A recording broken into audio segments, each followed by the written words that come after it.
Machine Bhagiratha pipe line లీకేజీతో ఇళ్లలోకి బురద నీరు చేరుతుందని భద్రాద్రి కొత్తగూడెం జిల్లా బుర్గంపాడు మండలం సుందరయ్య నగర్లో గ్రామస్తులు ఆవేదన వ్యక్తం చేశారు.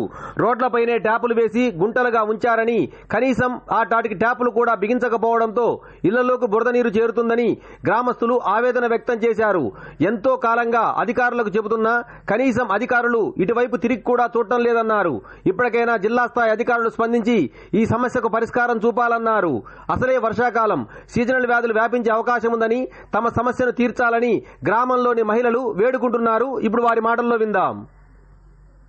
నడి రోడ్ల మీద ట్యాపులు వేస్తారు. అసలు మిషన్ భగీరథ ట్యాపులు ప్రతి ఇంటింటికి ట్యాప్ ఇవ్వాలి. అలాంటిది నడి రోడ్ల మీద గుంటలు తీసి ట్యాపులు వేశారు. ఆ నీళ్లు పట్టుకోవడానికి తాగడానికి ఉపయోగం లేదు. ఏంటంటే పేరు సుందరయ్య నగర్లో ఇన్ని ట్యాపులు వేసామని పేరుకి అంతే.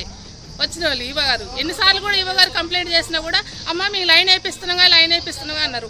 ఉపయోగం లేకుండా వేపించారు, లైన్ వేపించారు. నడి రోడ్ల మీద ట్యాపులు వేపించారు. చెత్త బండి రావడానికి అవకాశం లేదు, ఏదన్నా బండి రావడానికి అవకాశం లేదు. ఏదన్నా అంటే మీకు గుంటలు ఉన్నాయమ్మా, చెత్త బండి కూడా మీకు రాదంటున్నారు.